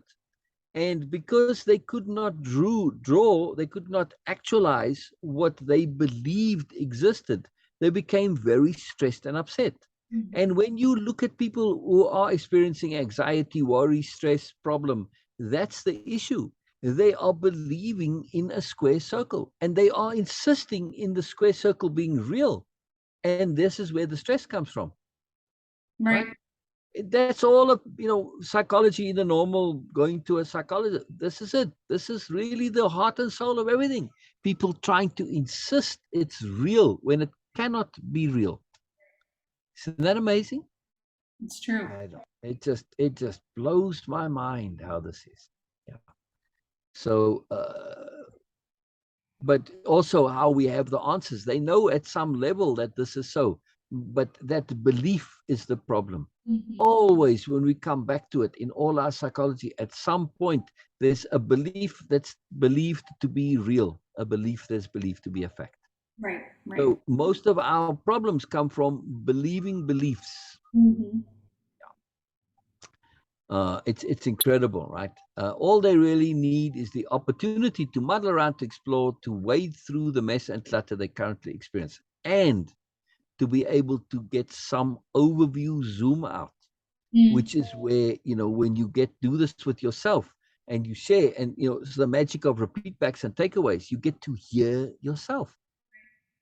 And that's huge, because suddenly, if I'm talking to you and I'm talking about a square circle, but I'm hearing myself, because of shadow thoughts, right? I've mentioned shadow thoughts. They make sense inside us, but once they hit the light, they disappear.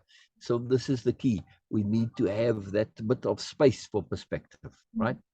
It's hard to get perspective without space.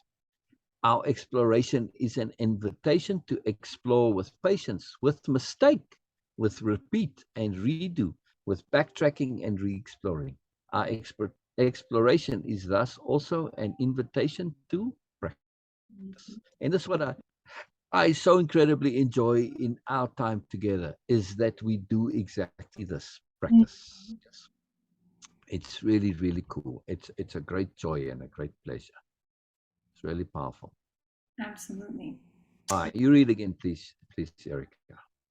What's the difference between what people say they want, what they actually want, what they believe they want, and what they actually need? How is what they actually need determined? Wow. Big question. It's a big question. Um, yeah, I mean, I don't even know how to begin to answer the first part, but from a very high level overview perspective, just obviously these things are different. What we say we want, what we actually want, what we think we want, what we need are all usually different things. And all of those are determined by contextual beliefs. Right. Right? They're all in different context bubbles, and each bubble has its own set of beliefs. There they are, finally here. Right. That makes sense. How is what they actually need determined? Wow. That's a very, very, very, very big question. Yes. How is what they actually need determined? This is a big, big, big point. And I think that this is a kind of like, we are looking at one of those deep, fundamental philosophical points. Right. How do we determine what we actually need? Need, not want, need. Right. Yeah. For me, the first thing that comes up because of all of the things that I've been reading is, I guess, from like a contextual bubble perspective, being in the present moment rather than in the past or the future. That what I actually need can really be determined clearly by being present. If I'm in the past, if I'm in the future, then I'm worrying about probably things that I want, things that I wish I had, things that I wish had gone differently. So, yeah, I mean, I think sort of having an awareness of what's actually happening in the present moment would determine what you actually need. Yeah. And that determination of deep need, it's basically paying attention to our deep inner predilections, right? What am I inherently drawn to? What am I drawn to without any logic or reason? What comes from so deep inside me? It's like a default draw, a default pull. Yes. So when we look at what we actually need, beside our physical needs, from a psychological point of view, from an emotional, spiritual point of view, those become, it's what that deep resonation with us, right? And deep desire and want. When we exclude artificial desires and wants, the wants of ego, in other words. Yes. Right. Yeah. Yeah. And that's where ambition and aspiration separate. Right. Yeah. Set aside what you believe someone needs and simply wait and absolutely trust and see what comes. Set aside what you believe. Let me emphasize that. Yes. Yep. This is a huge point. We can do this with ourselves too, right? What do I believe I think I need? And then wait and see what gets filled into that space. Again, those expectations and Right. assumptions of ourselves, set them aside and see what happens. Mm-hmm. Do this as many times as you can until this is proven to you as a method you can absolutely trust each and every time, and can thus take yourself and your ideas as to what's needed completely out of the picture. Yeah, I mean, this is, it's a skill. It's a profound, profound, profound skill that really adds tremendously to what we do. When Yeah. we take our assumptions, our ideas and beliefs out of the equation, it's huge, huge, huge, huge, huge, huge. Very big deal. Very big deal. Yeah, yeah. When we discover the joy of practice, we practice joy. Yes, I have seen this in Erica Jayne. Mm-hmm. You know, For sure. you really embraced capital P practice, and it's just incredibly brilliant how you did that. Well, definitely. Making space for practice is huge. Practice is when we are deliberately learning through repetition and adjusted change. When we make space for practice, we enable expression, which is not smooth, unclear, which is not smooth, which is unclear, which might be awkward and uncomfortable. We make space where not only is this okay, but encouraged. We open the doors for varied repetition, and through that change, we not only make space for verbal expression, but also sharing emotions, mistakes, stupidity, self-awarenesses, awful truths, smallness, and much more, most of which is not part of the typical life of the individual. It's often new or unfamiliar, and thus practice is needed to enable what needs to come to clarity, to come out. Sorry, my knuckle was getting a little pain in it there. And No worries. yeah, I'm not too serious, but just like, wow, where did you come from? Yeah. So this stuff needs to come out. And when we make space for this stuff, it's really incredible, right? Making space for stupidity, self-awarenesses, awful truths, mistakes, all the stuff. It's Yeah. really huge. It's so simple. It's so simple, but so huge. Yeah. Capital P practice, boy. It's just too magical to me. And this, with through capital P practice, we come to not only get all of these benefits, but we acquire a very, very powerful and unusual skill, and that is the skill of being able to do the same things over and over, but always get the moreness out of it. Right. Right? Doesn't make any difference, and I see this when I go over the same material. It's never the same, never, ever, ever the same.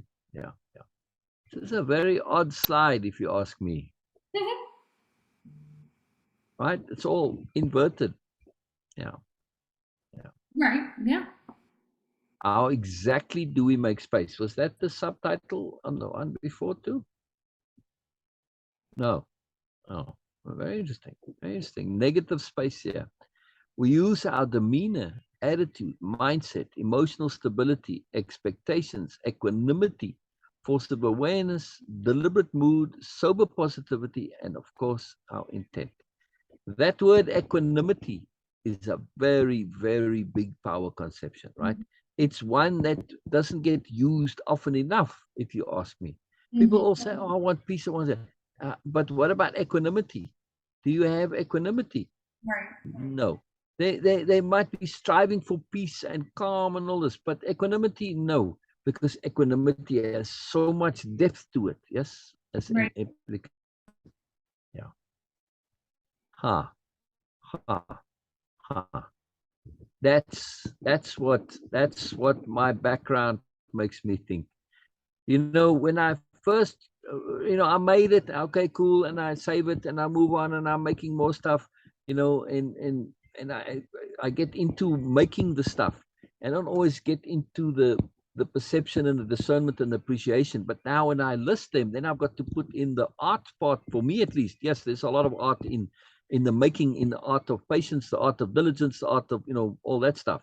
But to me, the real art is the art of discernment, the art of articulation, and particularly the art of elucidation. And Mhm. and this background, I saw it and I said, man, it really soothes me. It gives me comfort. And I called it Self-Comforting Comfort Zone. That's the title of it. But equanimity, that's what I get from this. Mhm. Equanimity. So I have to add that in there now. Yeah. Yeah. Well, there's others that are similar, but I'll bring this concept of equanimity into it. Yeah. At least for me, I don't know what it does for you, but I can only share what it does for me. So, yeah. But I mean that whole series, equanimity is what I'm getting out of it. It gives me that. Yeah. Very interesting. We clearly understand it is we who are making space. Does it matter if this is online, in a home, or somewhere we've never been before? The space is something we create as needed.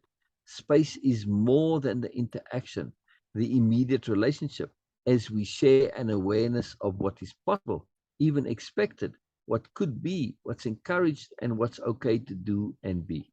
Yeah. So I this ability to make space wherever you go, and to make a space for exploration, make a space for sharing, make a space for openness, for trust, for connectivity. It's a huge skill and it changes everything, right? But it's something we create as needed. Right. Yes. And when you become cognizant of it, you can expand and contract that space as needed, Mhm. right? Very consciously. And all it is simply being aware of it, right? And paying attention to it. So it's paying attention to the black hole by what goes on around the black Right. hole. This making space is very similar to that. Yeah. It's an incredible skill to develop. I find this, the value of the skill really incredible. Mhm. Yeah, yeah, yeah. You can, you can even make space for people to do what they would otherwise not do. When I bought the motorhome when I was up in Utah, in Salt Lake City, I had to get licensing from the DMV and stuff, and I was there, and it was I don't remember the details of the situation, but my over diligent, my over scrupulousness and integrity. When I came to the window, I should have said no when I said yes to whatever, or the reverse, right? Whatever. And I was hoping the person would like, oh, don't worry, and sort of let it go, because if I had to do it there, it was a big mess, and I couldn't do it there. So anyway, so I got called in. I had to talk to the supervisor, and the situation was such that if I had to do whatever I need to do there in Salt Lake City, it would cause a big major problem for me. And so I basically can I do it just back in Arizona, and it wasn't quite technically sort of the rules. But I made space for him to break the rules, and he did. He said, "No, just go ahead and go and do Oh, good. it." Yeah, it's too amazing. And it's also, don't expect bureaucrats to necessarily always follow the rules. They can and do break the rules on a regular basis. It's quite amazing. But we have to make space for them to do so. Yes. Mhm. I mean, look also like your electricity guys, right? The power guys. Mhm. They did something sort of unusual, no? Didn't Uh, they? the power people, Yeah. no. or somebody in that equation. Yeah. Oh, I'm saying somebody somewhere has stepped outside of and doing more than what is required, right? Yeah, or expected. Yeah, magic is happening. In other words, magic is happening. Yes. And this is we get back to you and expectations. When we start to build magic into our expectations, stuff happens. And this is for me. I'm in a space right now where I need magic to happen in my life. It's not really magic, but so it just change those expectations. Yeah. We can be too logical, in other words, right? And especially our brains, which are very logic orientated, we have to say it can happen, it has happened, and we start to expect that to happen. Very big deal. To change our expectations of how the world works. Changing expectations is critical with making space. Right, exactly. Like with that bureaucrat, the supervisor, shifted the expectations big time. We shift the parameters of behavior. In the space we make, we communicate through our mood and attitude, awareness and intent, that in the interaction with us, much more can take place. The usual restrictions don't apply. Being completely honest, for instance, is no problem at all. In fact, in our space, it's a relief, joy, and freedom. This is so huge. It's such a big deal. It's so massive. This just the usual restrictions don't apply. With us, much more can take place. This is huge.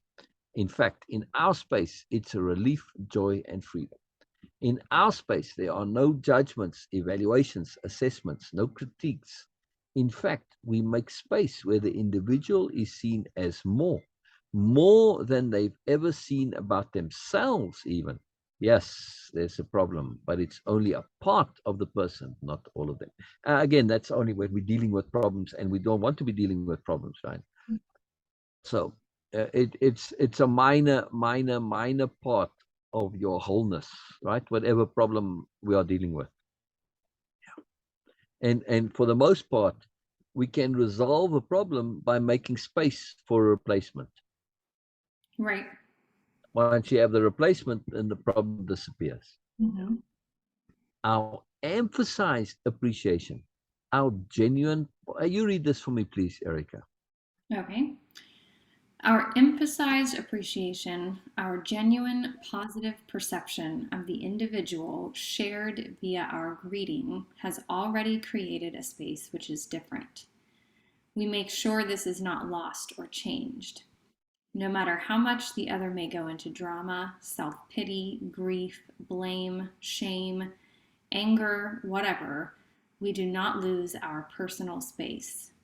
We hold our overview perspective. We hold our profound space of capital H hearing. Yeah. Especially do not commiserate or take sides or in any way, by implication, encourage or condone what's being shared. What we do encourage is the sharing itself. We encourage the expression, whatever it is. We encourage getting things out because we are encouraging the process of getting to clarity. Here we apply our impeccable positive sobriety. Yeah. Yeah. We encourage getting things out because we are encouraging the process of getting to clarity. So that's really how that question of what one thing can we hold, that capstone for making space. Mm-hmm. And that can be intent. What are we intending to have happen? Yes, okay, in the case of where we're making space for somebody to resolve a problem, we're making space for getting to clarity, for resolution. But in the case of making space for just engaging, interacting, connecting to somebody's moreness, the intent is different now, right? The intent is to explore. So the intent is very key as to what we are making space for. Right. Yes. Yeah. So making space is really a sophisticated, particular, specific application of applied intent. Right. Yeah. Yeah. Here we apply our impeccable positive sobriety. That just reminds me now with everybody posting on the timeline on mine, I'm going to make a post to say, hey, you know what? I've got space available for way of impeccability. Yeah. And so to make space for that too. And Yeah. so, yeah, Good and idea. remind them also that, you see the positivity here, and, a number of these people are, way of impeccability participants who become friends. Right. And again, don't take my word for it that this is something worthwhile doing. It you can ask them yourself. Yeah. Yeah, yeah. Our positive encouragement, no matter what is coming out. Our positive encouragement, no matter what is coming out, no matter how it's coming out, is massive for making space. So yeah, so that intent again is just our overall positivity in any circumstance. I'm positive about exploration. I'm positive about friendship. I'm positive about joy. I'm positive about resolution, problem solving, whatever. So that's another capstone overview. Just our inquisitive, positive sobriety, right? Right. Makes sense. I don't need you, Google Drive. Go away. Our positive encouragement, no matter what is coming out, no matter how it's coming out, is massive for making space. Yes. When the person sharing perceives how we respond, how all of our internal understandings and mindsets, intents, awarenesses, etc., are focused on the unbiased reception of what's coming out, much, much, much is conveyed via implication. Mhm. Yeah. So this is incredible. Our, like you were saying about expectations, fine, I'm looking from them. But when we can make a space where our expectations are not there, and thereby we are saying expectations aren't part of the deal here, Right. and we then clue people in that they can themselves unhook from their own expectations, not only about you, but about themselves, right? So, because we are having an unbiased reception, their expectation of a biased reception no longer applies. And that's huge. That is huge. I see so much when people share how initially they share according to what they expect, how they think they should share according to their expectations, in other words. It takes a little doing sometimes to get them to understand that, nope, yeah, you can do different. Yeah. Yeah. Yeah. We need to make space for those implications to be perceived. Thus, how we are internally makes all the difference. It's imperative we understand how we are makes an enormous difference. Our intent is especially critical. It needs to be specific, focus, and of course, impeccable. Yeah. Absolutely. Yeah. So making space is a function of our impeccability. Mhm. Yes. Yeah. Very, very wonderful. Okay. Okay. So here we are on this. Let me just see something real quick. Oh, oh. All right. Never mind. I thought we were coming to the end. This is a long session. Wow. Wow. I probably could break it up into two parts also, like I did with the other one. Right. But never got there. So all Mhm. right. So we'll just end here on page 54. So slide 54.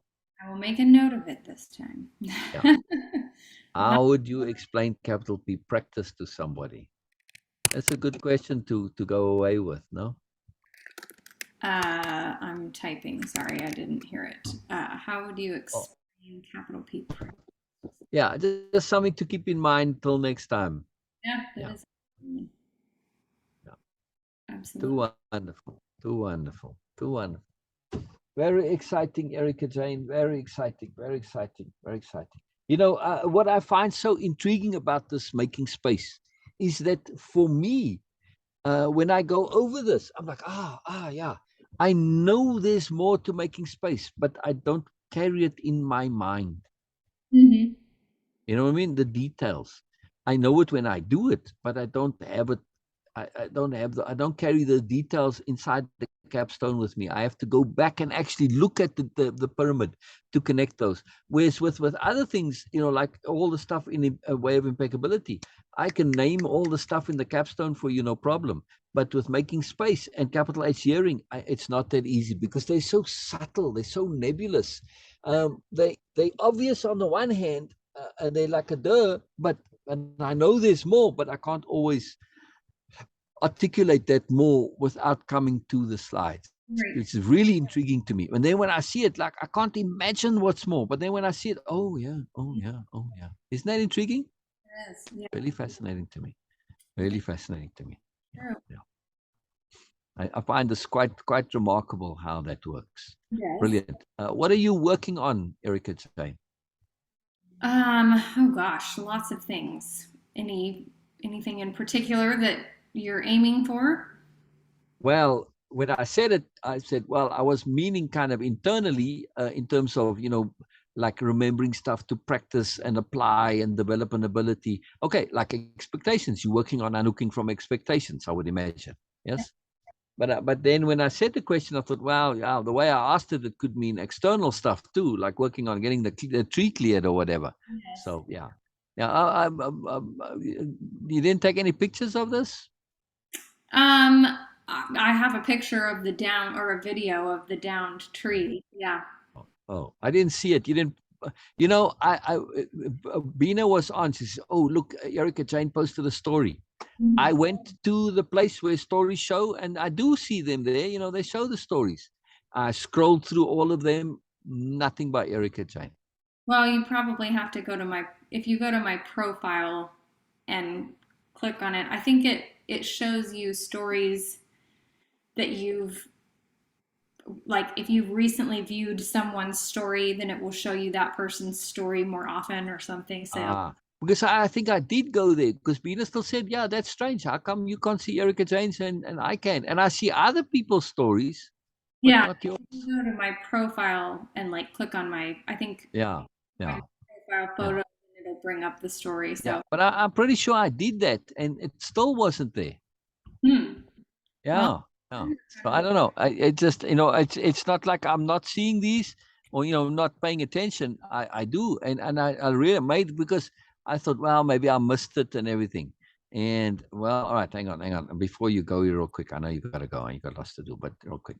So yeah, here we go. Erica Jayne Parker. Yeah, it's still sharing. There we go.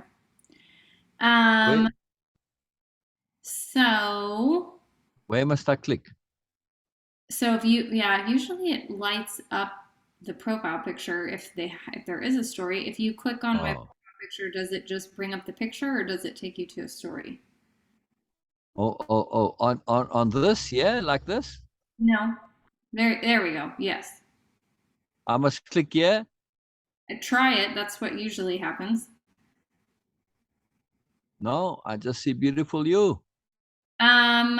Yeah, it normally has like a ring around it so that you can see. Yeah, you see what I mean? For some odd reason, for whatever reason, I don't. Yeah. By the way, I almost never give love or likes on profile pictures. Well, I don't ever publish, like when I put a new profile picture up, I don't make that a public thing for people to comment on. All this weird stuff. So I very rarely get anything on my profile pictures because I don't make that public. So if you go to your homepage, you're saying you can see stories in the middle. Yeah. See, yeah, all the stories, right? Yeah, that is really weird. That doesn't. And so I thought, well, maybe I missed it. But Beena said no. She just posted this now. Yeah. And or within 24 hours. Right. And I never click on any of these people's stories. Can you see like how some of them I don't know who the hell are you? Can you see how on my screen there's a blue ring around the picture? Yeah. That means that there's a story there. So I have no idea why that's not. So you currently have a story that's less than 24 hours old, yes? I do. Yep. But see, it doesn't show on your timeline. Doesn't show. Yeah, I really made an effort to try and figure this out. And for So, whatever reason, I don't know. You know what I'm going to do? Let me try something. Let me try something. Now I know with the ones that I do see. Well, you already starred as a favorite. that's really odd. Yeah. So, you would think you would see stories from your favorites, right? I think so. Right. And I don't have many that I have, marked as close friends. It used to be close friends. Now I see it's a favorite, right? The very few that I have set like that. So yeah, it's the weirdest thing. Yeah. I don't know. It's too strange. Yeah. Wow. Okay. So I'm assuming then to see stuff like the tree, I have to go to Instagram. Yeah. Um, well, that's not up anymore, but yeah, normally that would be where you would go. But I'm trying to see if anybody has talked about this. If you see stories on Facebook, but not in Yeah. Messenger, stories not I mean, I'm seeing the most recent post from you is from a long time ago, 8th August. I never post on Facebook. Yeah. I usually just post to stories. Make sure you haven't. Okay, this says make sure you haven't muted someone's story. Let me look at that. Open the Messenger app. Tap on the profile at the top. Select the story menu. Huh. Okay, you could try that. If you open, says go to Facebook Messenger. This says on your phone, but surely there's a way to do that. Yeah. I'm in Messenger on, this is the Messenger app on. Yeah. Translates the same way. So go to, yeah, see, this is going to be for, it says to click on, is that supposed to be you? No, I think it's saying to click on my thing, like my picture. Oh yeah, maybe. At the top, select the story menu, go to stories you've muted. So is this supposed to be your picture? No, there's surely. Well, but since this is an app, let me open it up on mine and see what it does. No, no. Okay, yeah, it's supposed to be you. So probably this is going to be in some. If you click on your picture that's in the upper right in this menu, does that take you to your profile or does it keep you in Messenger? There we go. Well, I can go to my profile if I click here. Well, I don't think you want to go to your profile. We're looking for like your Messenger settings. See, okay, let me go back there then. Yeah. Well, I think that's up here. Preferences. Maybe, yeah. Okay, that active status on. Do not submit payments. No, that's not Oh. what we're looking for. Okay. It said see your profile, but this is taking me to my Facebook profile, not my Messenger profile. Yeah. Okay, there's got to be another setting in there somewhere in Messenger itself. Yeah. Just waiting for Zoom to go away so I can close this tab. Come on now. Okay. Yeah, I'm back in Messenger now. These were the Messenger things. Out of that, yeah, I don't see the setting I'm looking for there. So,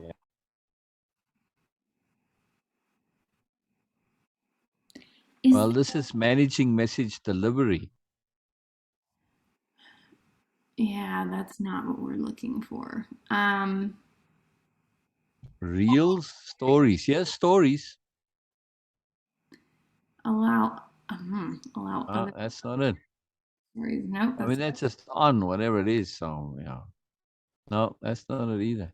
All right, never mind, Erica. I don't want to take your time on this. You got lots of things to do. Yeah. I just thought, maybe, I don't know. I don't know why I well, was. the point of all of this was when you go into there's in the Messenger app on your phone. When you click on your profile picture, it takes you to this little settings menu, and one of the options says story, and down at the bottom it has a section called stories you've muted. And Oh, article said to just check and make sure that you hadn't like accidentally muted someone's story. oh, So I don't know what okay. that would be on the desktop version, but Right. But on the phone, where did you click to get that? Because yeah, I've got my phone up now. I don't understand where you I don't have a profile picture on my phone. well, so if you open up Messenger in Uh-huh. Messenger on the far upper left, Oh, gosh, it was so small I didn't see it there. Okay, I see it now. I see it now. Yeah. click on that and scroll down. There's a pink button that says story.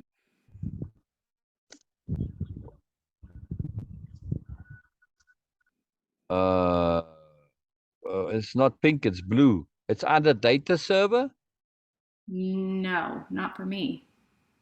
This is what my screen looks like. So it took me to my profile picture and it has all these different Yeah. things under Yeah. Messenger, and right here is one called story. Wow. Okay. So I have that, but it's far down. Yours is right up at the top. It's far down and it's blue, not pink. Interesting. Yeah. And it says, who can see your story? Public. Okay. Stories you've muted. And I tap on that and I get a blank screen. Oh, interesting. Yeah. I thought maybe it's not loading. I'll wait a little bit. Yeah. For me, it brings up my entire friends list and it just has empty bubbles. So you can like check a bubble. So if it ever loads, I would just search for me and make sure that there's not a check in the bubble. Yeah. Yeah. Which means I've muted their story, right?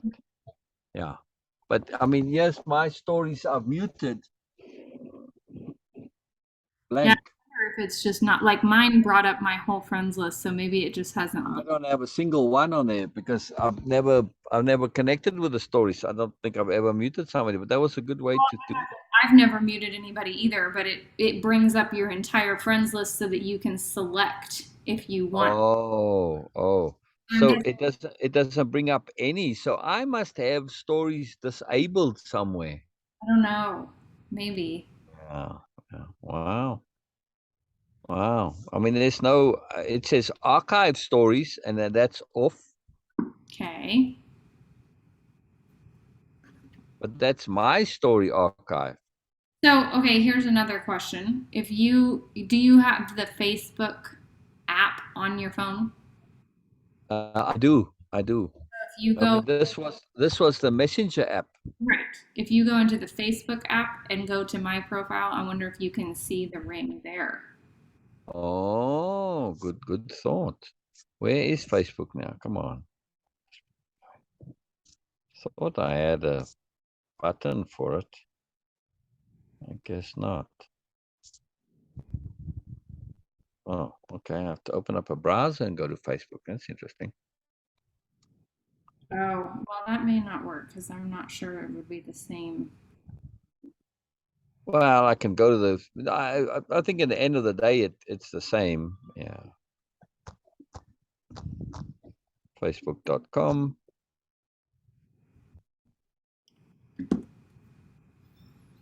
Oh, very interesting. Mobile number, email, password. Oh gosh.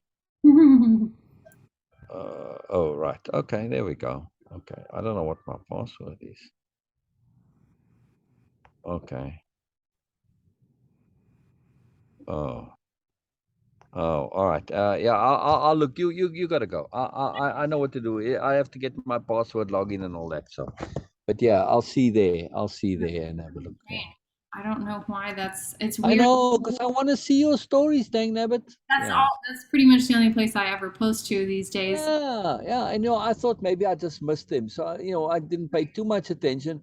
But then, when Beena said, I said, no, there's something wrong here. And now looking at it more in detail, there clearly is something amiss. Yeah. Really weird that you can see other stories. Like it doesn't seem like stories are disabled.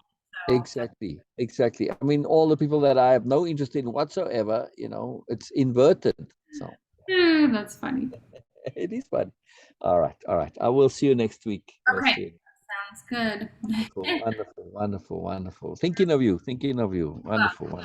Oh, I'm going to let me know how the brown noise and the sleeping goes, and I'll also send you feedback for me. So what did you do, by the way? I mean, I'm assuming it's self-explanatory when I go there, or is there more that I have to know? How do I use it? No, I just clicked play on the video and turned it. Okay, we're exploring. I like that. I turned it to a volume where I could hear it, but it wasn't like super overpowering, and that was it. Brilliant. Okay. I'll let you know. Fantastic, Erica. Fantastic. Bye-bye. Your still appreciation day. Oh, yes. Oh, that's what I'm going to go and do first. Make that post. Oh yeah. That's important. Good. All right. I will And catch up. I'll fix the stories first. Yeah. Yeah. Bye-bye, Erica. I'll catch up with you next week.